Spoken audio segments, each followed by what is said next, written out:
Hi friends, welcome to GS bro. இன்னைக்கு நம்ம partnership சீரிஸ்ல class number 2 பார்க்க போறோம். ஆல்ரெடி லாஸ்ட் கிளாஸ்ல பார்த்த கொஸ்டினோட கண்டினியூஷன் தான் இன்னைக்கு பார்க்க போறோம். ஸோ இன்னைக்கான ஃபர்ஸ்ட் கொஸ்டின் பாருங்க. A, B and C invested their capital in the ratio 2:3:5. The ratio of the months for which A, B and C invested is 4:2:3. If C gets share of profit which is 1,47,000 more than that of A. அதாவது இதுல என்ன கொடுத்துருக்காங்கன்னா, மொத்த ப்ராஃபிட்ல சிக்கு கிடைச்ச அந்த profit share வந்து ஏக்கு கிடைச்ச ப்ராஃபிட் ஷேரை விட 1,47,000 ஜாஸ்தி இருக்கு. அப்ப டிஃபரன்ஸ் கொடுத்துருக்காங்க. சிக்கும் ஏக்கும் உள்ள அந்த டிஃபரன்ஸ் ப்ராஃபிட்ல வந்து டிஃபரன்ஸ் வந்து 1,47,000 கொடுத்துருக்காங்க. அப்போ கொஸ்டின் என்ன கேட்கறாங்கன்னா, தென் பியோட ஷேர் ஆஃப் ப்ராஃபிட். அப்போ பிக்கு வந்து எவ்வளவு ப்ராஃபிட் ஷேர் கிடைச்சிருக்குன்னு சொல்லிட்டு, அப்போ இந்த இதுல வந்து நம்ம ப்ராஃபிட்கான ரேஷியோ ஏஎன் பிஎன் சிக்கு கண்டுபிடிக்க போறோம். ஸோ ஏபிசி 3 பேருக்கும் ப்ராஃபிட் ரேஷியோ கால்குலேட் பண்றதுக்கு என்ன இருக்கு, இன்வெஸ்ட்மெண்ட் ரேஷியோ கொடுத்துருக்காங்க, டைம் ரேஷியோ கொடுத்துருக்காங்க. அப்போ நமக்கு profit equal to investment into time இல்லையா? இப்போ ஏக்கான இன்வெஸ்ட்மெண்ட் வந்து இங்க 2 யூனிட்ஸ் இருக்கு, டைம்ல ரேஷியோ வந்து 4 யூனிட்ஸ் இருக்கு. ஸோ 2 × 4 வந்து ஏக்கு போட்டுக்கலாம். பிக்கு வந்து இன்வெஸ்ட்மெண்ட் 3 அண்ட் 2 வந்து டைம்.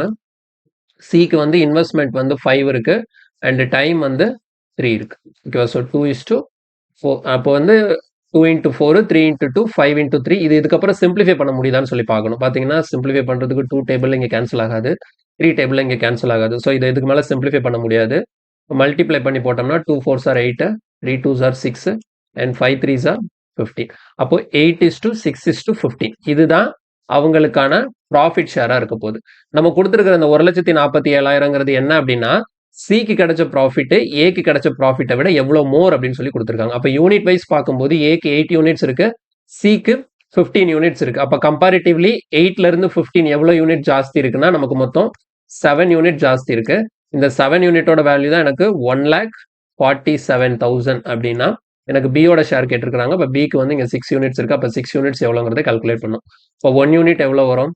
1 யூனிட் வந்து 21,000. 1 யூனிட்டோட வேல்யூ 21,000னா 6 யூனிட் எவ்வளோன்னு பார்க்கறதுக்கு 6 × 21,000 மல்டிப்ளை பண்ணா 126,000. ஸோ 1,26,000 நமக்கு ஆன்சரா கிடைக்குது. ஸோ சிம்பிளான கொஸ்டின் தான், டைரக்டான கொஸ்டின். இதுல எதுவும் கன்ஃபியூஸ் பண்றதுக்கு எதுவுமே கிடையாது. அடுத்த கொஸ்டின் போலாம். இல்ல பாருங்க, 4 மில்க்மேன் ரெண்டட் அ பாஸ்டர். ஓகேங்களா? 4 மில்க்மேன் வந்து ஒரு பாஸ்டரை ரெண்ட்க்கு எடுக்கிறாங்க. பாஸ்டர்னா என்னது? ஒரு மேய்ச்சல் நிலம்னு வச்சுக்கோ. ஓகேங்களா? அதுல வந்து 4 மில்க்மேன் வந்து ஒரு மேய்ச்சல் நிலத்தை வந்து ரெண்ட்டுக்கு வாங்குறாங்க. அதுல வந்து ஏ வந்து என்ன பண்றாருன்னா, கிராஸ்ட் 24 கவ் ஃபார் 3 மந்த். ஏங்கிறவர் 24 கவ், ஓகேங்களா, 24 பசுக்களை 3 மாசத்துக்கு அதுல மேய விடுறாரு. பிங்கிறவரு 10 மாடை 5 மாசத்துக்கு மேய விடுறாரு. சி வந்து 35 மாடை 4 மாசத்துக்கு மேய விடுறாரு. சி வந்து 21 கவ்வை வந்து 3 மந்த்துக்கு மேய விடுறாரு. இப்போ இது எல்லாத்துக்கும் சேர்த்து பணம் கட்டணும். ஓகேங்களா? ஒரு பாஸ்டரை ரெண்ட்டுக்கு எடுத்தாச்சு. அப்ப ரெண்ட்டுக்கு எடுத்திருக்கோம் அப்படின்னா 4 பேர் சேர்ந்து அந்த மேய்ச்சல் நிலத்தை யூஸ் பண்ணியிருக்கிறாங்க. அப்போ அதுக்கு வரக்கூடிய வாடகையை 4 பேரும் சேர்ந்து தான் கொடுக்கணும். இப்போ எந்த விதத்துல இந்த 4 பேரும் அந்த வாடகையை ஷேர் பண்ணி கொடுக்கணும் அப்படின்னு பாத்தீங்கன்னா, யார் அந்த மேய்ச்சல் நிலத்தை அதிகமா யூஸ் பண்ணியிருக்கிறாங்களோ அவங்களுக்கு தான் அதிகமான வாடகை வந்தாகணும், கம்மியா யூஸ் பண்ணியிருக்கிறவங்களுக்கு கம்மியான வாடகை வந்தாகணும். அப்ப இந்த இடத்துல அவங்க 4 பேரோட அந்த ரெண்ட் ஷேரை வந்து நம்ம எப்படி கண்டுபிடிக்க போறோம் அப்படின்னா, அவங்க எத்தனை மாடு மேய வச்சாங்க, அதை எவ்வளவு நாளைக்கு மேய வச்சாங்க, அதை வச்சு. ஓகேங்களா? அப்ப இந்த இடத்துல பாருங்க, ஏங்கிறவர் என்ன பண்ணாரு, 24 கவ் கொண்டு வந்தாரு. எத்தனை மாசத்துக்கு? 3 மாசத்துக்கு. ஸோ 24 × 3 தான் ஏக்கு வந்து அந்த வரக்கூடிய ரெண்டா இருக்கும். பாருங்க, அதே மாதிரி பி வந்து என்ன பண்ணாரு, 10 மாடு கொண்டு வந்தாரு, 5 மாசத்துக்கு மேய விட்டாரு. சி வந்து 35 மாடு கொண்டு வந்தாரு, அவரு 4 மாசத்துக்கு மேய விட்டுருக்காரு. டி வந்து 21 மாடு கொண்டு வந்திருக்கிறாரு, மொத்தம் 3 மாசத்துக்கு மேய விட்டுருக்காரு. ஓகேங்களா? ஸோ இப்போ இது எல்லாத்தையும் எழுதியாச்சு. இது எல்லாம் சிம்பிளிஃபை பண்ணி நமக்கு ஃபைனல் ரேஷியோ கிடைக்குது இல்லையா? அதுதான் நமக்கு ஓவராலா அந்த ரெண்ட்டுக்கான ஷேர் ஏபிசிடி 4 பேருக்கும். இப்போ இதுக்கப்புறம் சிம்பிளிஃபை பண்ண முடியுதான்னு பார்க்கணும். ஸோ 3 டேபிள்னா இங்கே கேன்சல் ஆகாது, 2 டேபிள்னா இதுல கேன்சல் ஆகாது. ஸோ எப்படி பார்த்தாலும் கேன்சல் ஆகல. அப்படியே மல்டிப்ளை பண்ணி போட வேண்டியதான். 24 × 3னா நமக்கு 72:50:35 × 4னா 140 இங்க வந்து நமக்கு 63 கிடைக்கும். ஓகே, அப்ப 72:50:140:63. இதுதான் ஏபிசிடி 4 பேரும் அந்த ரெண்டை ஷேர் பண்ணிக்கிறதுக்கான ரேஷியோ. இதுல வந்து என்ன கொடுத்துருக்காங்கன்னா, ஏக்கான ஷேர் வந்து கொடுத்துட்டாங்க 720 ருபீஸ்ன்னு சொல்லிட்டு. அப்ப இங்க யூனிட் வைஸ் ஏக்கு எவ்வளவு இருக்கு? 72. அப்ப 72 யூனிட்ஸோட வேல்யூ தான் எவ்வளவு? 720 ருபீஸ்னா 1 யூனிட் எனக்கு என்ன வரும்? 10 ருபீஸ் வரும். எனக்கு யாருக்கு கேட்குறாங்க? ஃபைண்ட் த டோட்டல் ரெண்ட்னு கேட்குறாங்க. அப்போ டோட்டல் ரெண்ட்னா ஏபிசிடி 4 பேரும் சேர்த்து மொத்தமா எவ்வளோ ரெண்ட் பே பண்ணாங்கன்னு சொல்லி கேட்குறாங்க. அப்போ நம்ம இந்த டோட்டல் யூனிட்டே ஆட் பண்ணணும். இந்த 72, 50, 140 அண்ட் 63 இது எல்லாத்தையும் ஆட் பண்ணீங்கன்னா உங்களுக்கு 325 கிடைக்கும். அப்போ 325 யூனிட்ஸ் எவ்வளோன்னு பார்த்தா நமக்கு 4 பேரும் சேர்ந்து டோட்டல் ரெண்ட் எவ்வளோ பே பண்ணாங்கன்னு தெரிஞ்சிடும். அப்போ 1 யூனிட்டோட வேல்யூ 10ன்னா 325 யூனிட்ஸோட வேல்யூ என்னவா இருக்கும்? 3250. ஸோ 3250 அதான் கொஸ்டினுக்கான answer. So option C is the correct answer. ஓகேவா? இதையும் நம்ம பார்ட்னர்ஷிப், இது வந்து இதுக்கும் பார்ட்னர்ஷிப்புக்கும் சம்பந்தம் இல்லைன்னு உங்களுக்கு தோணலாம். ஆனா கொஸ்டினுக்கான கான்செப்ட் வந்து பார்ட்னர்ஷிப்போட ஒத்து போகுது. சரியா? எப்படி ஒரு பிசினஸ்ல நம்ம எவ்வளவு காசு போடுறோமோ அதுக்கேத்தாப்புல அதுல வரக்கூடிய ப்ராஃபிட்டை நம்ம ஷேர் பண்ணிக்கிறோமோ, அதே மாதிரி ஒரு விஷயத்த வந்து நம்ம வாடகை கொடுத்து யூஸ் பண்ணும்போது ஒரு 2-3 பேரா சேர்ந்து யூஸ் பண்ணும்போது அதுல வரக்கூடிய வாடகையை நம்ம என்ன பண்ணிக்கணும்? ஷேர் பண்ணிக்கணும். அதுவும் என்ன பேசிஸ்ல ஷேர் பண்ணிக்கிறோம்னா அந்த இடத்த நம்ம எவ்வளவு யூஸ் பண்றோங்கிறத பொறுத்து அந்த அதுக்கான வாடகையை நம்ம ஷேர் பண்ணிக்கிறோம். கிளியரா? ஓகே, நெக்ஸ்ட் கொஸ்டின் போலாம். இல்ல பாருங்க, ratio of the capital amount of A B C respectively is 4/5, 2/3, 5/8. அதாவது கேபிட்டல் இன்வெஸ்ட்மெண்ட் ரேஷியோ கொடுத்துருக்காங்க. And ratio of their time of, okay இதுல ஒரு வார்த்தை மிஸ் ஆயிருக்கு. Ratio of their time of, ஓகேங்களா? டைம் இன்வெஸ்ட்மெண்ட் கிடையாது, time of investment is respectively 10:9:4. அதாவது investment ரேஷியோவும் இருக்கு, டைம் ரேஷியோவும் இருக்கு. என்ன கேட்குறாங்க? the profit amount of A is how much percent more than C. அப்போ ஏக்கு கிடைக்கக்கூடிய ப்ராஃபிட் சிக்கு கிடைக்கக்கூடிய ப்ராஃபிட்டை விட எவ்வளவு பர்சன்டேஜ் ஜாஸ்தி அப்படின்னு சொல்லி கேட்குறாங்க. அப்போ நான் என்ன பண்ணணும்? ஃபர்ஸ்ட் ஏபிசி 3 பேருக்கும் ப்ராஃபிட் ரேஷியோ என்னங்கிறத ஃபர்ஸ்ட் நான் கால்குலேட் பண்ணணும். எப்படி கால்குலேட் பண்ணுவோம் பாருங்க. ஃபர்ஸ்ட் ஆஃப் ஆல் ஏக்கான இன்வெஸ்ட்மெண்ட் எவ்வளவு கொடுத்துருக்காங்க? 4/5 யூனிட்ஸ் இருக்கு. அண்ட் ஏ இருந்த டைம் வந்து 10 யூனிட்ஸ் இருக்கு. அதே மாதிரி பிக்கு பாருங்க, இன்வெஸ்ட்மெண்ட் வந்து 2/3 யூனிட்ஸ் இருக்கு. அவங்க இருந்த டைம் வந்து 9 யூனிட்ஸ் இருக்கு. சிக்கு இன்வெஸ்ட்மெண்ட் வந்து 5/8 யூனிட்ஸ் இருக்கு. அவங்க இருந்த டைம் வந்து 4 மந்த் இருக்கு. சாரி 4 யூனிட்ஸ் இருக்கு. ஓகேவா? இப்போ சிம்பிளிஃபை பண்ணும்போது 5 டேபிள் இங்கே கேன்சல் பண்ணா 2. எகெயின் நம்ம 3 டேபிள் இங்கே கேன்சல் பண்ணா 3 டைம்ஸ். திரும்ப 4 டேபிளில் கேன்சல் பண்ணா இங்கே 1, இங்கே கீழே என்ன வந்துடும்? 2 வந்துடும். இப்போ எனக்கு பார்க்கும்போது எப்படி இருக்குன்னா 8:6:5/2ன்னு இருக்கு. அப்போ எப்பவுமே நமக்கு ரேஷியோ வந்து ஒரு ஹோல் நம்பரா இருக்கணும். இந்த மாதிரி ஃபிராக்ஷன் வரக்கூடாது. அப்போ ஃபிராக்ஷன் வரக்கூடாது அப்படின்னா என்ன பண்ணணும்? இங்கே கீழே 1 இருக்குன்னு அர்த்தம், இங்கேயும் கீழே 1 இருக்குன்னு அர்த்தம். அப்போ டினாமினேட்டர்ல இருக்கக்கூடிய வேல்யூக்கு எல்சிஎம் எடுப்போம். அப்போ 1, 2 இது 3க்கு எல்சிஎம் எடுத்தா 2. அப்போ அந்த 2ஆல எல்லா டேர்மோட நியூமரேட்டரையும் நான் மல்டிப்ளை பண்ணிட்டேன்னா எனக்கு அந்த ஃபிராக்ஷன் போயிடும். பாருங்க, அப்போ 8 2 60, 6 2 12. இதுல என்ன ஆயிடும்? இந்த 2ம் கேன்சல் ஆயிடும். அப்போ என்ன வந்துருச்சு? 5. அப்போ ஓவராலா ப்ராஃபிட் ரேஷியோ ஏபிசிக்கு எப்படி இருக்குன்னா 16, 12, 5ன்னு இருக்கு. இப்போ கொஸ்டின் என்ன கேட்கறாங்கன்னா ஏக்கு கிடைக்கக்கூடிய ப்ராஃபிட் சியை விட எவ்வளவு மோர் அப்படின்னு சொல்லி கேட்கறாங்க. அப்போ பாருங்க, இந்த இடத்துல யாரு கூட கம்பேர் பண்றோம்? ஏய சி கூட கம்பேர் பண்றோம். புரியுதா? அப்ப யாரு கூட கம்பேர் பண்றோமோ அவங்க கீழே. ஏய சி கூட கம்பேர் பண்றேன். அப்ப யாரு கூட கம்பேர் பண்றோமோ அது கீழே எழுதணும். யாரை கம்பேர் பண்றோம்? ஏய கம்பேர் பண்றோம். எவ்வளவு மோர்னு தானே கேட்டிருக்காங்க. அப்ப 16, இங்க 5 இருக்கு. அப்ப எவ்வளவு ஜாஸ்தி இருக்கு? 11. மேல 11 போட்டுக்கணும், இன்டூ 100. அவ்வளவுதான். கிளியரா புரியுதா? ஸோ வந்து ஏ சியை விட எவ்வளோ யூனிட் ஜாஸ்தி இருக்குன்னா 11 யூனிட் ஜாஸ்தி இருக்கு. அந்த டிஃபரன்ஸை மேலே போட்டுக்கிறோம். டினாமினேட்டர்ல ஏயை நம்ம சி கூட கம்பேர் பண்றதுனால யார் கூட கம்பேர் பண்றோமோ அந்த டினாமினேட்டர் எழுதி இன்டூ 100 போடுறோம்.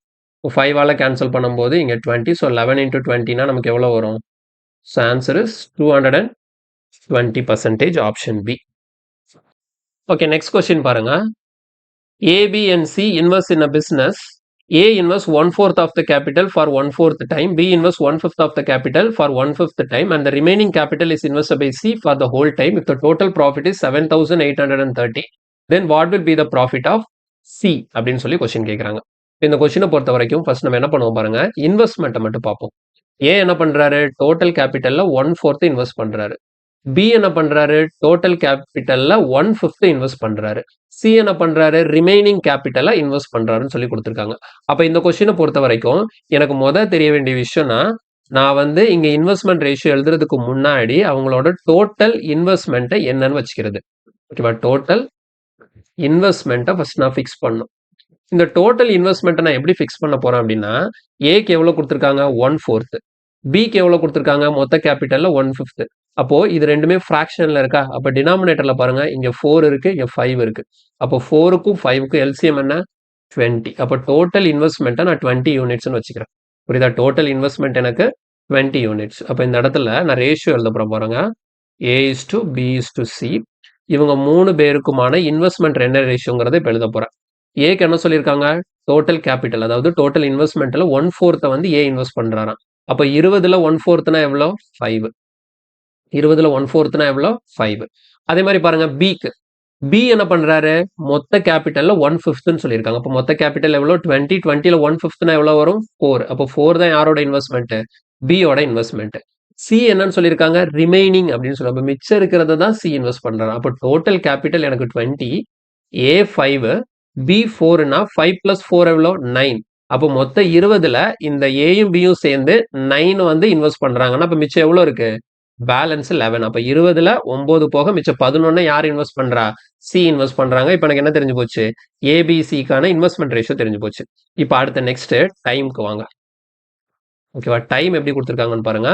ஏ வந்து 1/4 ஆஃப் த டைம்னு சொல்லியிருக்காங்க. பி வந்து 1/5 ஆஃப் த டைம்னு சொல்லியிருக்காங்க. C for the whole time அப்படின்னு சொல்லியிருக்காங்க. சரியா? அப்ப இந்த இடத்துல டோட்டல் டைம் அப்படின்னு ஒண்ணு இருக்கு. சரியா? டோட்டல் டைமும் நான் என்ன பண்ண போறேன் அப்படின்னா, இதேதான். ஏக்கு என்ன சொன்னாங்க? 1/4ன்னு ஒரு ஃபிராக்ஷன் கொடுத்தாங்களா? பிக்கு 1/5ன்னு ஒரு ஃபிராக்ஷன் கொடுத்தாங்களா? அப்ப டினாமினேட்டர் பாருங்க, இங்கேயும் 4 இங்கேயும் 5 இருக்கு. அப்ப இந்த இடத்துல டோட்டல் டைமே நான் என்ன பண்ணிக்கிறேன்? 20 யூனிட்ஸ்னு வச்சுக்கிறேன். அப்போ ஏ என்ன பண்றாரு? டோட்டல் டைம்ல 1/4 ஆஃப் த டைம். அப்போ 20ல 1/4னா அப்போ ஏ எடுத்துக்கிற அந்த டைம் வந்து 5 யூனிட்ஸ். பி டோட்டல் டைம்ல 1/5ன்னு சொல்லியிருக்காங்க. அப்போ 20ல 1/5னா அப்போ பி இன்வெஸ்ட் பண்ணக்கூடிய அந்த டைம் வந்து 4 யூனிட். சரியா? இப்போ இந்த இடத்துல ரிமைனிங் டைம்னு அவங்க சொல்லல. புரியுதா? ரிமைனிங் டைம்னு அவங்க சொல்லல. சி இங்க பாருங்க, இந்த ரிமைனிங் கேபிட்டல் தான் சொல்லியிருக்காங்களே தவிர, இப்போ ரிமைனிங் கேபிட்டல்னு சொன்னதுனால நான் ஏக்கும் பிக்கும் டோட்டல் 9 வந்துச்சு. அப்போ 20ல 9 கழிச்சு மிச்சம் 11 வந்து நான் என்ன பண்ணிட்டேன்? சிக்கு போட்டேன். ஆனா இந்த இடத்துல பாருங்க, remaining capital is invested by C for the whole டைம்னு இருக்கு. அப்போ ஹோல் டைம்னா மொத்த டைமுக்கும், மொத்த டைம்னா எவ்வளோ? 20. இந்த டோட்டல் 20யை நான் என்ன பண்ணணும்?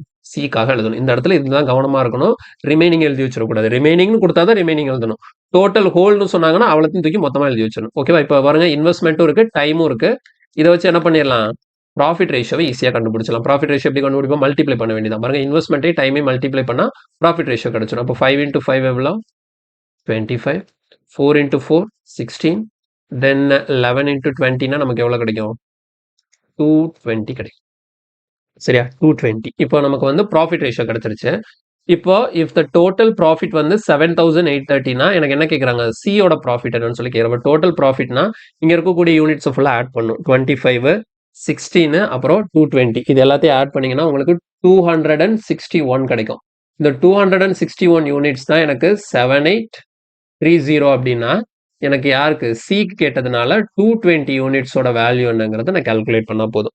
ஓகேவா? இது அப்படியே நான் கால்குலேட் பண்ற பாருங்க. கேன்சல் பண்ணும்போது இது 1 டைம், இது 3 டைம். அப்போ 1 யூனிட்டோட வேல்யூ எனக்கு 30னா 220 யூனிட்டோட வேல்யூ நம்ம கண்டுபிடிக்கிறதுக்கு 220 × 30. சரியா?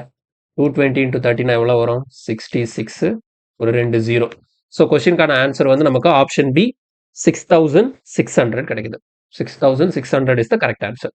நெக்ஸ்ட் கீழே பாருங்க, A B and C are partners in a business. A whose money has been used for 4 months claims 1/8 of the profit. B whose money has been used for 6 months claims 1/3 of the profit. C has invested rupees 1560 for 8 months. What is the difference between the investment of A and B? Okay, இந்த question வந்து கொஞ்சம் கவனமா பண்ணணும்.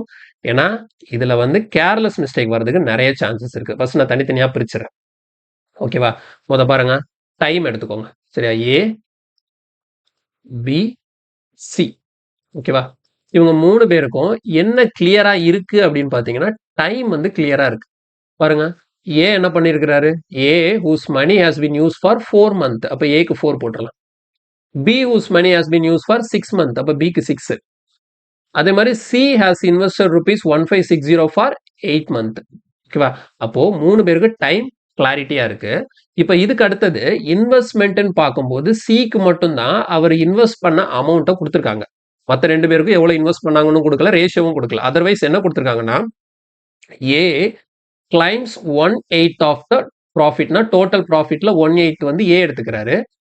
B total ப்ராஃபிட்ல 1/3 எடுத்துக்கிறாரு. அப்போ மிச்சம் இருக்கிற ப்ராஃபிட்டை தான் யார் எடுத்தாகணும்? சி எடுத்தாகணும். கிளியரா புரியுதா? இந்த இடத்துல ப்ராஃபிட் வந்து அவங்க கொடுக்குறாங்க. பாருங்க, ப்ராஃபிட் ரேஷியோ நம்ம ஈஸியா எழுதலாம். எப்படின்னா டோட்டல் ப்ராஃபிட்ல 1/8 வந்து ஏக்கு போயிருது. அதே மாதிரி டோட்டல் ப்ராஃபிட்ல 1/3 வந்து பிக்கு போயிடுது. அப்போ ஏயும் பியும் எடுத்தது போக அந்த ப்ராஃபிட்ல மிச்சம் இருந்ததை தான் யார் எடுத்திருப்பா? சி எடுத்திருப்பாங்க. அப்ப இந்த கொஸ்டினை பொறுத்த வரைக்கும் நான் என்ன பண்ணிக்கிறேன், டோட்டல் ப்ராஃபிட் அப்படிங்கிறது எனக்கு தெரியாது. சரியா? இப்போ டோட்டல் ப்ராஃபிட் கண்டுபிடிக்கிறதுக்கு நான் போன கொஸ்டின் பண்ண மாதிரியே இங்க ஏக்கு வந்து என்ன கொடுத்திருக்காங்க, டோட்டல் ப்ராஃபிட்ல 1/8ன்னு ஃபிராக்ஷன் இருக்கு, பிக்கு வந்து 1/3ன்னு ஃபிராக்ஷன் இருக்கு. அப்ப டினாமினேட்டர்ல இருக்கக்கூடிய இந்த 8க்கும் 3க்கும் எல்சிஎம் எடுத்தா எவ்வளோ? 24. அப்ப டோட்டல் ப்ராஃபிட்டை நான் 24ன்னு வச்சேன்னா ஏக்கு கிடைச்ச ப்ராஃபிட் எவ்வளோ? டோட்டல் ப்ராஃபிட்ல 1/8. அப்ப 24ல 1/8னா எவ்வளோ? 3. அதே மாதிரி பாருங்க, பிக்கு கிடைச்சது டோட்டல் ப்ராஃபிட்ல 1/3. அப்ப 24ல 1/3னா எவ்வளோ? 8. புரியுதா? அப்ப 8 3 எவ்வளோ? 11. மொத்தம் 24ல ஏயும் பியும் சேர்ந்து டோட்டலா 11 எடுத்துக்கிட்டாங்க. 8 + 3 11 எடுத்துக்கிட்டாங்க. அப்ப பேலன்ஸ் மிச்சம் எவ்வளோ இருக்கும்? 13. அதுதான் யாருக்கு போகும்? சிக்கு போகும். அப்போ என்ன பண்ணிட்டேன், அவங்க சொன்னதை வச்சு டைமும் கிளியரா இருக்கு, ப்ராஃபிட்டும் கிளியரா இருக்கு. ஓகேவா? டைமும் கிளியரா இருக்கு, ப்ராஃபிட் ரேஷியோவும் இருக்கு. இப்போ இது ரெண்டையும் யூஸ் பண்ணி நான் என்ன பண்ணிடலாம், இன்வெஸ்ட்மெண்ட் ரேஷியோவை கால்குலேட் பண்ணிடலாம். இன்வெஸ்ட்மெண்ட் ஈக்குவல் டு என்ன? Profit divided by time. அப்போ பாருங்க, ஏபிசி 3 பேருக்கும் இன்வெஸ்ட்மெண்ட் ரேஷியோ எப்படி இருக்க போகுதுன்னா, ஃபர்ஸ்ட் ப்ராஃபிட் பை டைம் தானே. ஏக்கான ப்ராஃபிட் எவ்வளோ? 3. ஏ எடுத்துக்கிட்ட டைம் எவ்வளோ? 4. பிக்கான ப்ராஃபிட் எவ்வளோ? 8. பி எடுத்துக்கிட்ட டைம் எவ்வளோ? 6. அது மாதிரி பாருங்க, சிக்கான ப்ராஃபிட் எவ்வளோ? 13. சி எடுத்துக்கிட்ட டைம் எவ்வளோ? 8. புரியுதா?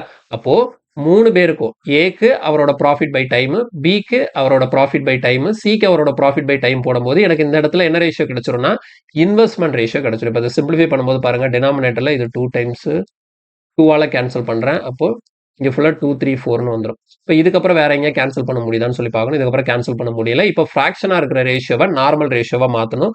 அதுக்கு டினாமினேட்டர்ல இருக்கக்கூடிய இந்த 2 3 and 4க்கு எல்சிஎம் எடுக்கணும். 2 3 4க்கு எல்சிஎம் எடுத்தா எவ்வளவு வரும்? 2 3 4க்கு எல்சிஎம் எடுத்தா நமக்கு 12 கிடைக்கும்.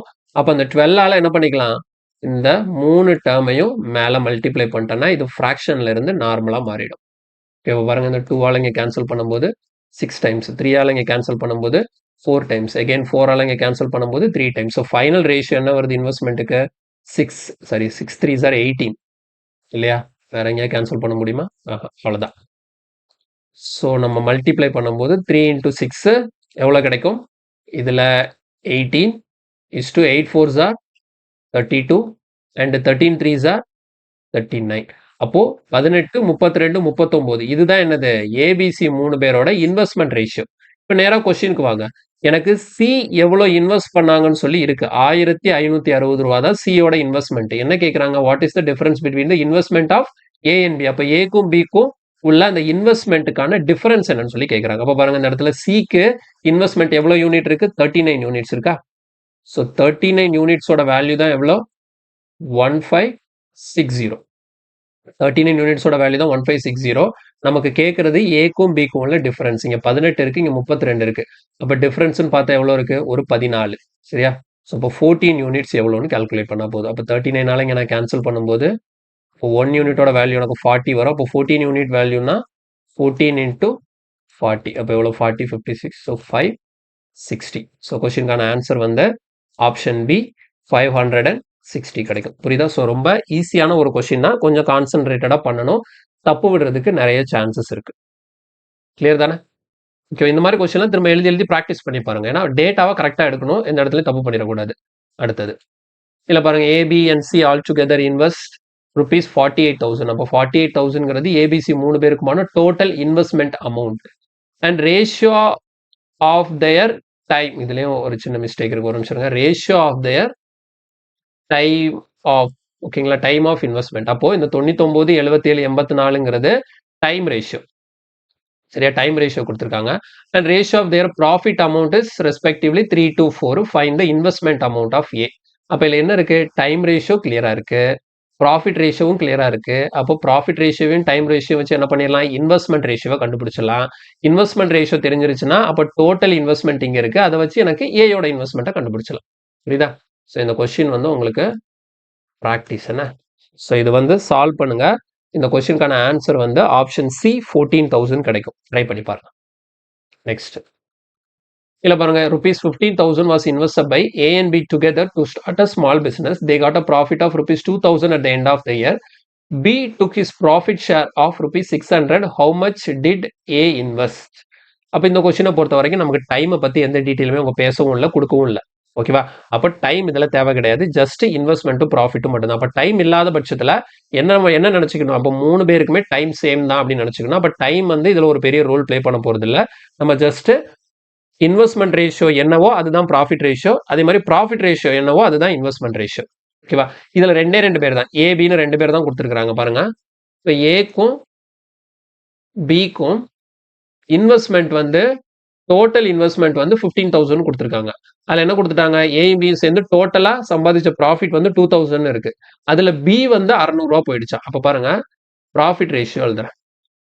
அப்போ மொத்தம் 2,000 ரூபாய் ப்ராஃபிட்ல பிக்கு 600 ரூபாய் போயிடுச்சுன்னா அப்ப பேலன்ஸ் 1,400 ரூபாய் தானே ஏக்கு கிடைச்சிருக்கும். இதை சிம்பிளிஃபை பண்ணலாமா? சிம்பிளிஃபை பண்ண ரேஷியோ என்ன வருது? 7:3 வருது. ஸோ 7:3 தான் என்னது? ஏக்கும் பிக்குமான ப்ராஃபிட் ரேஷியோ. அப்போ இந்த 7:3 தான் ஆட்டோமேட்டிக்கா ஏக்கும் பிக்குமான இன்வெஸ்ட்மெண்ட் ரேஷியோவாகவும் இருக்க போகுது. ஏன்னா இதுல டைம் வந்து கான்ஸ்டன்ட். ஓகேங்களா? அப்போ ஏ இன்வெஸ்ட்மெண்ட் பண்ண டைமும் பி இன்வெஸ்ட்மெண்ட் பண்ண டைமும் சேமா இருக்கிறதுனால தான் அவங்க டைமை பத்தி எதுவும் பேசல. அப்போ ஏயும் பியும் ப்ராஃபிட் 7:3ங்கிற ரேஷியோல பிரிச்சிருந்தாங்கன்னா இன்வெஸ்ட்மெண்ட் அப்படி தான் பண்ணிருப்பாங்க. 7:3ங்கிற ரேஷியோல தான் பண்ணிருப்பாங்க. அப்ப டோட்டலா பார்க்கும்போது இன்வெஸ்ட்மெண்ட் எவ்வளவு வருது? ஏயோட இன்வெஸ்ட்மெண்ட் 7, பியோட இன்வெஸ்ட்மெண்ட் 3. அப்ப டோட்டல் இன்வெஸ்ட்மெண்ட் 10. இந்த 10 யூனிட்ஸ் தான் எனக்கு எவ்வளவு கொடுத்துருக்காங்க மொத்தமா இன்வெஸ்ட்மெண்ட் வச்சு பார்க்கும்போது 15,000 கொடுத்துருக்காங்க. எனக்கு அப்ப ஏ எவ்வளவு இன்வெஸ்ட் பண்ணான்னு கண்டுபிடிக்கிறதுக்கு 7 யூனிட் எவ்வளவுன்னு பார்க்கணும். அப்போ 1 யூனிட்டோட வேல்யூ எவ்வளவு? 1,500. அப்ப 7 யூனிட்னா 1,500 into 7. ஓகேவா? ஸோ மல்டிப்ளை பண்ணும்போது நமக்கு 105 ஒரு 00. ஸோ கொஸ்டினுக்கான ஆன்சர் வந்து 10,500 கிடைக்கும். ஓகேவா? அடுத்த கொஸ்டின் பாருங்க. A B and C entered into a partnership. A invested rupees 2,560 and B 2,000. At the end of the year, they gained rupees 1,105, out of which A got rupees 320. அப்படின்னா சியோட கேபிட்டல் என்னன்னு சொல்லி question கேட்குறாங்க. ஸோ ஓகேங்களா? இதுவும் கொஸ்டினுக்கு வந்து கொஞ்சம் கவனமா பண்ணணும். என்னென்னலாம் இருக்கு அப்படின்னு பார்த்தீங்கன்னா ஏக்கும் பிக்கும் இன்வெஸ்ட்மெண்ட் இருக்கு. சரியா?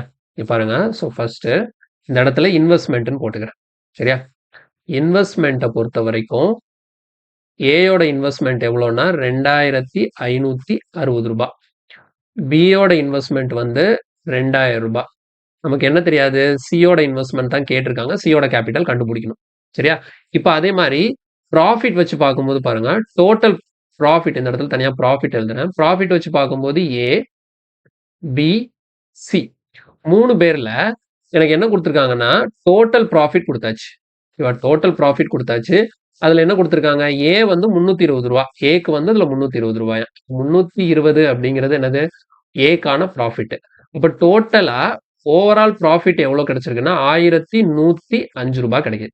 அப்ப இதுல வந்து நமக்கு பியோட ப்ராஃபிட் எவ்வளவுன்னு கொடுக்கல, சியோட ப்ராஃபிட் எவ்வளவுன்னு கொடுக்கல. சரியா? இப்ப இந்த கொஸ்டினை எப்படி அப்ரோச் பண்றதுன்னு பாருங்க. சரி, இந்த கொஸ்டின் வந்து எப்படி கனெக்ட் ஆக போகுது அப்படின்னு பாத்தீங்கன்னா, எனக்கு இன்வெஸ்ட்மெண்ட் ஏக்கும் பிக்கும் இருக்கா? ஸோ ஏக்கும் பிக்கும் நான் இன்வெஸ்ட்மெண்ட் ரேஷியோ கண்டுபிடிச்சலாமா? ஏக்கும் பிக்குமான இன்வெஸ்ட்மெண்ட் ரேஷியோ எப்படி கண்டுபிடிப்போம் பாருங்க. ஏக்கான இன்வெஸ்ட்மெண்ட் வந்து 2,560, பிக்கான இன்வெஸ்ட்மெண்ட் வந்து 2,000. இது சிம்பிளிஃபை பண்ணும்போது அடுத்த 4 டேபிள்ல கேன்சல் பண்ணோம்னா இங்க வந்து 6 4s are 24, 4 4s are 16, இங்க வந்து 5 4s are 20. ஸோ 64:50. இதுதான் என்னது? ஏக்கும் பிக்குமான இன்வெஸ்ட்மெண்ட் ரேஷியோ. அப்போ இந்த கொஸ்டின்ல அவங்க டைமை பத்தி எதுவுமே பேசல. அப்ப டைம் கான்ஸ்டன்ட். ஓகேவா? அப்ப டைம் கான்ஸ்டன்டா இருக்கக்கூடிய பட்சத்துல இந்த இன்வெஸ்ட்மெண்ட் ரேஷியோ தான் என்னவா இருக்கும்? ஸோ இது வந்து ஏக்கும் பிக்குமான இன்வெஸ்ட்மெண்ட் ரேஷியோவா இருந்ததுன்னா இதே இன்வெஸ்ட்மெண்ட் ரேஷியோ தான் என்ன ரேஷியோவும் ஆக்ட் ஆகும்? ப்ராஃபிட் ரேஷியோவாகவும் ஆக்ட் ஆகும். அப்ப இதுல பாருங்க, ஏக்கு எனக்கு ப்ராஃபிட் தெரியும் எவ்வளவு? 320. இங்க ப்ராஃபிட் ரேஷியோ தான் 64:50 அப்படிங்கிறது ப்ராஃபிட் ரேஷியோ தான் எடுத்துக்கணும். அப்ப இந்த இடத்துல 64 யூனிட்ஸோட வேல்யூ தான் எனக்கு ப்ராஃபிட்ல இங்க எவ்வளவு இருக்கு? 320 யூனிட்ஸா இருக்கு. புரியுதா? 64 யூனிட்ஸோட வேல்யூ தான் இங்க எனக்கு 320 இருக்கு. அப்ப 50 யூனிட்ஸ் எவ்வளோன்னு பார்த்தா எனக்கு என்ன வந்துடும்? பியோட ப்ராஃபிட் எவ்வளோன்னு கிடைச்சிருமா? அப்ப பாருங்க இங்க சிம்பிளிஃபை பண்ணும்போது அப்போ 1 யூனிட் வந்து எனக்கு 5. அப்போ 50 into 5னா எனக்கு பிக்கான ப்ராஃபிட் எவ்வளவு வரும்? 1 யூனிட் 5னா 50 யூனிட்ஸ் பார்க்கும்போது 250. இதுதான் யாரோட ப்ராஃபிட்? பியோட ப்ராஃபிட். இப்போ என்ன தெரிஞ்சு போச்சு? ஏக்கும் ப்ராஃபிட் தெரிஞ்சு போச்சு, பிக்கும் ப்ராஃபிட் தெரிஞ்சு போச்சு. அப்ப பாருங்க, ஏயோட ப்ராஃபிட், பியோட ப்ராஃபிட் ரெண்டையும் இந்த டோட்டல் ப்ராஃபிட்ல நான் மைனஸ் பண்ணனா எனக்கு என்ன கிடைச்சிரும்? சிக்கான ப்ராஃபிட் கிடைச்சிருமா? இப்ப சிக்கான ப்ராஃபிட் வேணா என்ன பண்ணும்? இந்த 1,105ல இருந்து இந்த 320 இந்த 250 ரெண்டே ஆட் பண்ணா எவ்வளோ 570. அப்ப இதுல இருந்து ஒரு 570 நான் மைனஸ் பண்ணிட்டேன் அப்படின்னா பேலன்ஸ் எனக்கு எவ்வளவு இருக்கும் 535. சரியா? இந்த 535 தான் என்னது அந்த சிக்கான ப்ராஃபிட். இப்ப அடுத்து இந்த கொஸ்டின் அப்படியே ரிவர்ஸ்ல அப்ரோச் பண்ண போறேன். எப்படின்னா இப்ப ஏபிசி 3 பேருக்கும் ப்ராஃபிட் தெரிஞ்சு போச்சா? அப்போ 3 பேருக்கு ப்ராஃபிட் தெரிஞ்சிருச்சுன்னா இந்த ப்ராஃபிட் ரேஷியோவை கண்டுபிடிச்சிடலாம். அந்த ப்ராஃபிட் ரேஷியோ தான் 3 பேருக்குமான இன்வெஸ்ட்மெண்ட் ரேஷியோவா இருக்க போகுது. கிளியரா என்ன சொல்றேன்னு புரியுதா? இல்லன்னா எனக்கு தேவை என்ன? சி தானே தேவை. அப்ப பாருங்க இது 2 எடுத்துக்கோங்க. பியையும் சியையும் மட்டும் எடுத்துக்கோங்க. பிக்கும் சிக்கும் ப்ராஃபிட் ரேஷியோ கண்டுபிடிப்போம். பிக்கும் சிக்கும் ப்ராஃபிட் ரேஷியோ கண்டுபிடிச்சா என்ன வரும்? பிக்கு எவ்வளவு ப்ராஃபிட்? 250. சிக்கு எவ்வளவு ப்ராஃபிட்? 535. இதை சிம்பிளிஃபை பண்ணீங்கன்னு வச்சுக்கோங்களேன். 5 டேபிள்ல கேன்சல் பண்ணும்போது 5 5s are 25. இந்த இடத்துல என்ன வரும்? 107. அதாவது 50:107 வருது. ஓகேவா? இதுதான் என்னது? பிக்கு சிக்குமான ப்ராஃபிட் ரேஷியோ. அப்போ பிக்கும் சிக்கும் ப்ராஃபிட் ரேஷியோ இதுன்னா இதுதான் என்ன ரேஷியோவாகவும் இருக்கும்? இன்வெஸ்ட்மெண்ட் ரேஷியோவாகவும் இருக்கும். யாரோட இன்வெஸ்ட்மெண்ட் தெரியும்? பியோட இன்வெஸ்ட்மெண்ட் தெரியும். இங்க பிக்கு எவ்வளவு இருக்கு இன்வெஸ்ட்மெண்ட் ரேஷியோ? 50. அப்போ 50 யூனிட் தான் 2000னா எனக்கு என்ன வேணும்? சியோட இன்வெஸ்ட்மெண்ட் வேணும். இங்க சிக்கு எவ்வளவு யூனிட் இருக்கு? 107 யூனிட் இருக்கு. ஸோ 107 யூனிட் எவ்வளோன்னு பார்த்தா போதும். இப்போ 50ஆல கேன்சல் பண்ணும்போது 200க்குள்ள 50 வந்து 4 டைம்ஸ் இருக்குமா?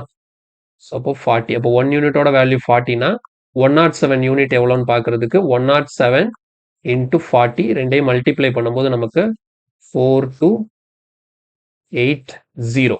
ஸோ கொஸ்டின்கான ஆன்சர் வந்து ஆப்ஷன் ஏ. புரிஞ்சுதா? ஈஸியான ஒரு கொஸ்டின் தான். ஆனா கன்ஃபியூஸ் ஆகிறதுக்கு இதுலயே நிறைய வாய்ப்புகள் இருக்கு. என்ன கொடுத்தாங்க? ஏக்கு பிக்கு இன்வெஸ்ட்மெண்ட் கொடுத்தாங்க. சியோட இன்வெஸ்ட்மெண்ட் கேட்டாங்க. அதே மாதிரி டோட்டல் ப்ராஃபிட் கொடுத்துட்டு ஏக்கான ப்ராஃபிட்டை மட்டும் கொடுத்துருந்தாங்க. நான் ஃபர்ஸ்ட் என்ன பண்ணேன்? ஏயும் பியையும் வச்சு இன்வெஸ்ட்மெண்ட் ரேஷியோ கண்டுபிடிச்சேன். அப்ப அதுதான் ஏக்கும் பிக்குமான ப்ராஃபிட் ரேஷியோ. அப்ப ஏக்கும் பிக்குமான ப்ராஃபிட் ரேஷியோ வச்சுட்டு ஏ ப்ராஃபிட் தெரியும், பி ப்ராஃபிட்டை கண்டுபிடிச்சிட்டேன். அப்ப பியோட ப்ராஃபிட் தெரிஞ்சிருச்சுன்னா டோட்டல் ப்ராஃபிட் தெரியும். அதை வச்சு சியோட ப்ராஃபிட்டையும் கண்டுபிடிச்சிடலாம். அடுத்தது பிக்கும் சிக்குமான ப்ராஃபிட்டை வச்சு பிஎன்சியோட ப்ராஃபிட் ரேஷியோ கால்குலேட் பண்ணேன். அப்போ அதுதான் பிஎன்சிக்கான இன்வெஸ்ட்மெண்ட் ரேஷியோவா இருக்கும். பிஎன்சியோட இன்வெஸ்ட்மெண்ட் ரேஷியோ வச்சு பியோட இன்வெஸ்ட்மெண்ட் தெரியும். அப்போ சியோட இன்வெஸ்ட்மெண்ட் என்னங்கிறது ஈஸியா நம்ம கால்குலேட் பண்ணியாச்சு. புரியுதா கொஸ்டின் எப்படி கனெக்ட் ஆகுதுன்னு சொல்லிட்டு? அடுத்து நெக்ஸ்ட் இல்ல பாருங்க. A B and C started a business. Thrice the investment of A is equal to twice the investment of B and also equal to 4 times the investment of C. இப்போ இன்வெஸ்ட்மெண்ட் பத்தி பேசுறாங்க. எப்படி கொடுத்துருக்காங்கன்னா thrice the investment of A, அதாவது 3 times of A equal to twice the investment of B, 2B. ஓகேவா?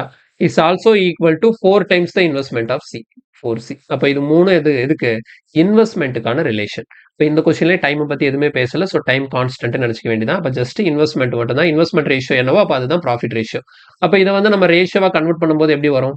இது நம்ம already ratio topic படிக்கும் போதே இந்த மாதிரி பேட்டர்ல இருக்கும்போது இதுல எப்படி ரேஷியோ கொண்டு வருதுன்னு சொல்லி பார்த்திருக்கோம். ஸோ ஏ எழுதும் போது இந்த ஏ அப்படியே விட்டுருங்க. இந்த 2 into 4, 2 4s are 8. பி எழுதும் போது பி டேர்மை பார்க்கக்கூடாது.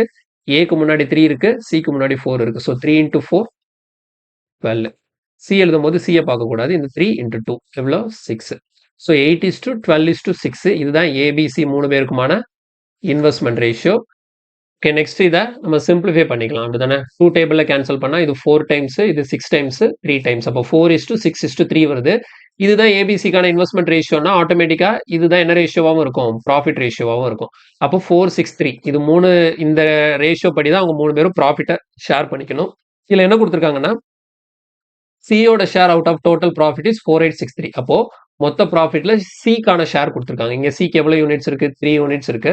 இப்போ 3 யூனிட்டோட வேல்யூ தான் நமக்கு 4863னா யாருக்கு? ஏக்கு கேட்டிருக்காங்க. அப்போ 4 யூனிட் எவ்வளோங்கிறத கால்குலேட் பண்ணும். இப்போ 3 டேபிள்ல கேன்சல் பண்ணும்போது 1 யூனிட் எவ்வளோன்னு கிடைக்குமா? 1621. ஸோ 1 யூனிட்டோட வேல்யூ 1621னா 4 யூனிட் எவ்வளோன்னு கால்குலேட் பண்றதுக்கு 4 into 1621. ஸோ எப்படி பார்த்தாலும் மல்டிப்ளை பண்ண எனக்கு கிடைக்கக்கூடிய ஆன்சர் கண்டிப்பா 4ல முடிகிற மாதிரி தான் இருக்கும். அப்போ ஒரே ஒரு ஆப்ஷன் தான் எனக்கு 4ல முடியுது. ஸோ கொஸ்டின்கான ஆன்சர் வந்து 6484. ஓகேவா? கொஸ்டின்கான ஆன்சர் வந்து நமக்கு 6484 கிடைக்கும். கிளியரா? Okay, next question. இல்ல பாருங்க. 3 partners A, B and C start a business. Twice of A's capital is equal to 3 times of B's capital is equal to 4 times of C's capital. அப்போ இது எப்படி? இப்போ ஒரு கொஸ்டின் சால்வ் பண்ணாலும் அதே pattern தான். இதுல out of total profit of 90,500 at the end of the year பியோட ஷேர் என்னன்னு கேட்கறாங்க. அதாவது டோட்டல் ப்ராஃபிட் கொடுத்து பிக்கு எவ்வளோன்னு சொல்லி கேட்கறாங்க. ஸோ சேம் லாஸ்ட் கொஸ்டின் பண்ணல அதே மாடல்ல தான் இந்த கொஸ்டின் பண்ண போறீங்க. எந்த டவுட்டுமே இல்லை. இதை சால்வ் பண்ணுங்க. இதுக்கான ஆன்சர் வந்து ஆப்ஷன் பி 6000. ஓகேவா? ஸோ இந்த கொஸ்டின் வந்து உங்களுக்கு ஒரு ப்ராக்டிஸ் கொஸ்டினா இருக்கும். ஓகே, நெக்ஸ்ட் கொஸ்டின் போலாம். கீழ பாருங்க, ABC subscribers sum of rupees 75,500 for a business. A subscribes rupees 3,500 more than B. B subscribes rupees 4,500 more than C. Out of the total profit of rupees 45,300, how much does A receive? அப்ப இந்த question வந்து கொஞ்சம் கவனமா பண்ணணும். என்ன கொடுத்திருக்காங்க அப்படின்னா, ஏபிசிக்கான total investment கொடுத்துட்டாங்க 75,500. ஓகேவா, மொத்த இன்வெஸ்ட்மெண்ட் தான் 75,500. இதுல ஏ எவ்வளவு இன்வெஸ்ட் பண்ணாரு, பி எவ்வளவு இன்வெஸ்ட் பண்ணாரு, சி எவ்வளவு இன்வெஸ்ட் பண்ணாருங்கிறத எப்படி ரிலேட் பண்ணிருக்காங்கன்னு பாருங்க. ஏ 3,500 மோர் தென் பி. இப்ப பியை விட ஏ வந்து 3,500 கூட. பி எப்படி இருக்கு, 4,500 மோர் தென் சி. அப்ப சியை விட பி 4,500 ரூபாய் கூட. அப்ப சி தெரிஞ்சாதான் பி எழுத முடியும், பி தெரிஞ்சாதான் ஏ எழுத முடியும். அப்போ சியோட இன்வெஸ்ட்மெண்ட்டை நான் எக்ஸ்ன்னு வச்சுக்கிறேன். சியோட இன்வெஸ்ட்மெண்ட்டை நான் எக்ஸ்ன்னு வச்சுக்கிட்டேன்னா பி அப்ப என்ன வரும், இதை விட 4,500 ரூபாய் ஜாஸ்தியா, அப்ப எக்ஸ் பிளஸ் 4,500. ஏ எப்படி இருப்பாரு, பியை விட 3,500 ரூபாய் ஜாஸ்தி.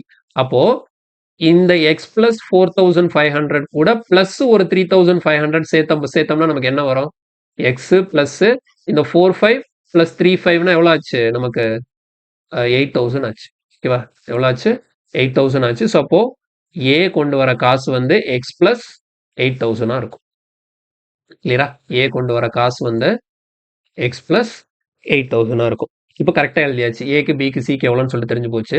இப்போ இதுக்கப்புறம் என்ன சொல்லிட்டாங்கன்னா, இது மூணுமே சேர்த்து தான் எவ்வளோ, 75,500. அப்போ இது மூணையும் ஆட் பண்ணா எனக்கு என்ன கிடைக்கணும், 75,500 கிடைக்கும். இது மூணையும் ஆட் பண்ணுவோமா பாருங்க, ஆட் பண்ணா X plus X plus X, எத்தனை எக்ஸ் இருக்கு, 3x பிளஸ் இங்க ஒரு 8,000 ஒரு 4,5னா எவ்வளோ, 12,500. இதோட டோட்டல் தான் எவ்வளோன்னு கொடுத்துருக்காங்க, மொத்த இன்வெஸ்ட்மெண்ட் 75,500. அப்ப அடுத்த ஸ்டெப்ல 3x ஈக்குவல் டு இந்த 12,500 அங்க கழிக்கும் போது என்ன ஆகும், 0 0 5ல 5 போச்சுன்னா 0, 75 5ல 2 போச்சுதுன்னா 3, 7ல 1 போச்சுதுன்னா 6. So 3x equal to 63,000. Then X equal to 3ஆல கேன்சல் பண்ணும்போது நமக்கு எவ்வளவு வரும், 2 1. ஸோ 21,000 எக்ஸ் ஈக்குவல் டுன்னு கிடைக்குது. சரியா, இப்போ இதுல இருந்து என்ன கண்டுபிடிச்சலாம், A is to B is to C. So investment ரேஷியோவை கண்டுபிடிச்சலாம். இப்போ இந்த கொஸ்டின்ல டைமை பத்தி பேசவே இல்லை, ஸோ டைம் கான்ஸ்டன்ட் நினைச்சுக்க வேண்டியதான். ஸோ இன்வெஸ்ட்மெண்ட் ரேஷியோ என்ன வருதோ அதுதான் ப்ராஃபிட் ரேஷியோவாகவும் இருக்க போகுது. ஸோ இன்வெஸ்ட்மெண்ட் ரேஷியோ பாருங்க, ஏக்கு வந்து என்னது 21,000 எக்ஸ் பிளஸ் 8,000. அப்போ எக்ஸோட வேல்யூ தான் 21,000. 21 பிளஸ் 8 அப்போ எவ்வளோ வருது, 29,000 ஏக்கான இன்வெஸ்ட்மெண்ட். பிக்கு பாருங்க 21 பிளஸ் 4,500 அப்போ எவ்வளோ, 25,500. சிக்கு அப்படியே 21,000 போட்ட வேண்டியதான். சிக்கு 21,000. இப்போ சிம்பிளிஃபை பண்ணும்போது 00 இந்த 00 இந்த 00 கேன்சல் ஆயிடும். அகைன் நம்ம 5 டேபிள்ல கேன்சல் பண்ணுவோமா, 5 டேபிள்ல கேன்சல் பண்ணா 5 5 5s are 25, பேலன்ஸ் 4 அப்போ 8 5s are 40 வரும். இங்க 5 1, இங்க வந்து நமக்கு 4 42. இதுக்கப்புறம் வேற என்ன டேபிள்ல கேன்சல் பண்ணலாம் அப்படின்னு பாத்தீங்கன்னா, வேற எதுவும் கேன்சல் ஆகாது. ஸோ ஃபைனலா 58 51 42. ஸோ இப்போ இதுதான் என்ன ரேஷியோவாகவும் இருக்க போகுது, சேம் இதுதான் ப்ராஃபிட் ரேஷியோவாகவும் இருக்க போகுது. இப்போ எனக்கு டோட்டல் ப்ராஃபிட் வந்து 45,300 கொடுத்துருக்காங்க. அப்போ இங்கே டோட்டல் ஆட் பண்ணும், இந்த 58 58 42 ஆட் பண்ணா 100. ஸோ 151. ஸோ 151 யூனிட்ஸோட வேல்யூ தான் எவ்வளோ, 45,300. நம்ம கண்டுபிடிக்க வேண்டியது ஏக்கு. ஸோ அப்போ 58 யூனிட்ஸ் எவ்வளோங்கிறத கால்குலேட் பண்ணணும். 151 டைரக்டா கேன்சல் பண்ணோம்னா இங்க 3 டைம்ஸ். ஸோ 1 யூனிட்டோட வேல்யூ எனக்கு 300 கிடைக்குது. அப்போ 58 யூனிட்ஸ் வேணும்னா 58 இன்டூ 300. ஸோ மல்டிப்ளை பண்ணா லாஸ்ட் 2 0 வரும். இங்க 8 இருக்கு, இங்க 3 இருக்கு. 8 3s are 24. அப்போ கண்டிப்பா 400ன்னு முடியறதா எனக்கு ஆன்சரா இருக்கும். சரியா, ஸோ ஒரே ஒரு ஆப்ஷன் தான் எனக்கு 400ன்னு முடியுது. ஸோ கொஸ்டின்கான ஆன்சர் வந்து 17,400. 17,400 is the correct answer. Next question இல்ல பாருங்க, ஏ puts rupees 375 more in a business than B, but B has invested his capital for 4 months and A has invested capital for 8 months. If the share of A is 75 more than that of B out of the total profit of 125, find the capital contributed by B. அதாவது B யோட capital, B யோட investment கேக்குறாங்க. சரியா, இப்ப இந்த இடத்துல first statement என்ன சொல்றாங்கன்னா, A B விட 375 ரூபாய் அதிகமா இன்வெஸ்ட் பண்ணிருக்கிறாரு. அப்போ இது ஏக்கும் பிக்குமான இன்வெஸ்ட்மெண்ட்டுக்கான டிஃபரன்ஸ் தான் இந்த 375. இது கடைசி எடுத்துக்குவோம். இப்போ ஃபர்ஸ்ட் பாருங்க, பி 4 மாசத்துக்கு இன்வெஸ்ட் பண்ணியிருக்காப்ல, ஏ 8 மாசத்துக்கு இன்வெஸ்ட் பண்ணியிருக்காப்ல. அப்போ ஏக்கும் பிக்கும் டைம் ரேஷியோ ஃபர்ஸ்ட் கிளியரா தெரிஞ்சு போச்சு. அப்படிதானே? பாருங்க. ஏ எத்தனை மாசத்துக்கு? 8 மாசத்துக்கு. பி எத்தனை மாசத்துக்கு? 4 மாசத்துக்கு. இதை சிம்பிளிஃபை பண்ணா என்ன வரும்? 2:1. ஓகே, நெக்ஸ்ட் நம்ம பார்க்க வேண்டியது என்ன அப்படின்னா ப்ராஃபிட் பாருங்க. ப்ராஃபிட் வந்து இதுல ஒரு தெளிவா கொடுத்துருக்காங்க. The share of A is 75 more than that of B out of the total profit of 125. அதாவது ஏக்கும் பிக்கும் சேர்த்து டோட்டல் ப்ராஃபிட் தான் 125. ஓகேவா? டோட்டல் ப்ராஃபிட் தான் 125. அந்த டோட்டல் ப்ராஃபிட் 125 ரெண்டு பேரும் ஷேர் பண்ணதுக்கு அப்புறம் ஏக்கு அந்த ப்ராஃபிட்ல கிடைச்ச ஷேரு பிக்கு கிடைச்ச ஷேரை விட 75 ஜாஸ்தி இருக்கான். அப்ப ஏக்கு கிடைச்ச ப்ராஃபிட் பிக்கு கிடைச்ச ப்ராஃபிட் ஓகேங்களா? பியை விட ஏக்கு தான் ஜாஸ்தி. அப்ப ஏக்கு கிடைச்ச ப்ராஃபிட்டையும் பி கிடைச்ச ப்ராஃபிட்டையும் டிஃபரன்ஸ் தான் எவ்வளோன்னு கொடுத்துருக்காங்க? அந்த 75 கொடுத்துருக்காங்க. புரியுதா? இப்போ இது ரெண்டையும் சால்வ் பண்ணும்போது எனக்கு ஏக்கு எவ்வளோ ப்ராஃபிட் கிடைச்சது, பிக்கு எவ்வளோ ப்ராஃபிட் கிடைச்சதுங்கிறது தெளிவாக தெரியும். பாருங்க, ரெண்டையும் ஆட் பண்ணும்போது பிபி கேன்சல் ஆயிடுமா? ஸோ அப்போ left hand side 2a equal to இந்த இடத்துல என்னன்னு வந்துடும்? 200. ஸோ ஃபைனலி அப்போ கேன்சல் பண்ணும்போது ஏ ஈக்குவல் டு எவ்வளோ? 100. அப்போ ஏக்கு 100 ரூபா ப்ராஃபிட் போச்சுதுன்னா பிக்கு எவ்வளோ போயிருக்கும்? 25 ரூபா போயிருக்கும். அப்பதான் total 125. At the same time ஏக்கு பியை விட எவ்வளவு ஜாஸ்தி இருக்கு? 75 ரூபா ஜாஸ்தி இருக்கு. அப்ப இதை வச்சு நம்ம என்ன பண்ணிடலாம்? ஏக்கும் பிக்கும் ப்ராஃபிட் ரேஷியோ கண்டுபிடிச்சலாமா? ஸோ ஏக்கு 100, பிக்கு 25. இதை சிம்பிளிஃபை பண்ண என்ன வரும்? 4, 1. அப்போ ப்ராஃபிட் ரேஷியோவும் இருக்கு, டைம் ரேஷியோவும் இருக்கு. இதை வச்சு என்ன பண்ணிடலாம்? இன்வெஸ்ட்மெண்ட் ரேஷியோவை கண்டுபிடிச்சலாம். அப்போ investment equal to profit by டைமா? ஏக்கு ப்ராஃபிட் இங்க 4 யூனிட், டைம் வந்து 2 யூனிட். அதே மாதிரி பிக்கு ப்ராஃபிட் 1 யூனிட், டைமும் 1 யூனிட். சிம்பிளிஃபை பண்ணும்போது என்ன வருது? 2. அப்போ ஃபைனல் ரேஷியோ எனக்கு எப்படி இருக்கு? 2:1. இதுதான் இன்வெஸ்ட்மெண்ட் ரேஷியோ. சரியா? இப்போ இதுல என்ன கொடுத்துட்டாங்க? ஏ puts 375 more in a business than B. அதாவது ஏயோட இன்வெஸ்ட்மெண்ட் பியோட இன்வெஸ்ட்மெண்ட்டை விட எவ்வளவு ஜாஸ்தி இருக்கான்? 325 ஜாஸ்தி இருக்கான். பாருங்க, ஏக்கு 2 யூனிட் இருக்கு, பிக்கு 1 யூனிட் இருக்கு. அப்போ டிஃபரன்ஸ் எவ்வளோ? 1 யூனிட். 1 யூனிட்டோட வேல்யூ தான் 375. அப்போ என்ன கேட்குறாங்க? பியோட கான்ட்ரிபியூஷன் என்னன்னு சொல்லி கேட்குறாங்க. அவங்க பியோட கான்ட்ரிபியூஷன் எவ்வளோ தான் இருக்கு? 1 தான் இருக்கு. ஸோ அப்போ 1 யூனிட் 375னா பியோட கான்ட்ரிபியூஷன் 1 இருக்கிறனால அப்போ 1 யூனிட்டோட வேல்யூ 375. ஸோ கொஸ்டினுக்கான ஆன்சர் வந்து ஆப்ஷன் பி 375 போடலாம். ரொம்ப ரொம்ப ரொம்ப சிம்பிளான ஒரு கொஸ்டின். இந்த இடத்துல எப்படி நம்ம இங்க ப்ராஃபிட்டை வந்து கரெக்டா ஈக்குவேஷன் போட்டு ரெண்டு பேரோட ப்ராஃபிட்டை கண்டுபிடிக்கணும், அது மட்டும் இந்த இடத்துல கவனமா பார்க்கணும். கிளியரா புரிஞ்சுதா? சரி, ஓகே. இதோட இன்னைக்கான செஷனை நம்ம கம்ப்ளீட் பண்ணிக்கலாம். இன்னைக்கு பார்த்த கொஸ்டின் எல்லாமே உங்களுக்கு புரிஞ்சிருக்கும்னு நம்புறேன். ஏதாவது டவுட் இருந்ததுன்னா கமெண்ட்ல சொல்லுங்க கண்டிப்பா. அடுத்த கிளாஸ்ல இதோட கண்டினியூஷன் அடுத்தடுத்த கான்செப்ட் நம்ம பார்ட்னர்ஷிப் பேஸ் பண்ணி பார்க்கலாம். ஓகேங்களா? அது மட்டும் இல்லாம நம்மளோட ஆப்ல வந்து ஜாமெட்ரி மென்சுரேஷனுக்கான கோர்ஸ் போய்கிட்டு இருக்கு. ஸோ அதில் வந்து டெய்லி அதில் வந்து வீடியோ அப்லோட் ஆகிட்டே இருக்கு. அந்த ஜாமெட்ரி டாபிக் யாருக்கா தேவை அப்படின்னா அந்த வீடியோ கோர்ஸ் வாங்கி நீங்க யூஸ் பண்ணிக்கலாம். அதே மாதிரி நம்ம சேனல் இருக்கக்கூடிய கிளாஸஸ்க்கான அந்த கிளாஸ் நோட்ஸ் பிடிஎஃப்பும் உங்களுக்கு ஆப்ல அவைலபிளா இருக்கு. ஸோ நீங்க ஆப்பை டவுன்லோட் பண்ணி அந்த அந்த கிளாஸஸ்க்கான பிடிஎஃப்பையும் நீங்க யூஸ் பண்ணிக்கலாம். ஓகேங்களா? சரி, நெக்ஸ்ட் வீடியோல இன்னொரு கான்செப்டோட உங்களை மீட் பண்றேன். தேங்க்யூ.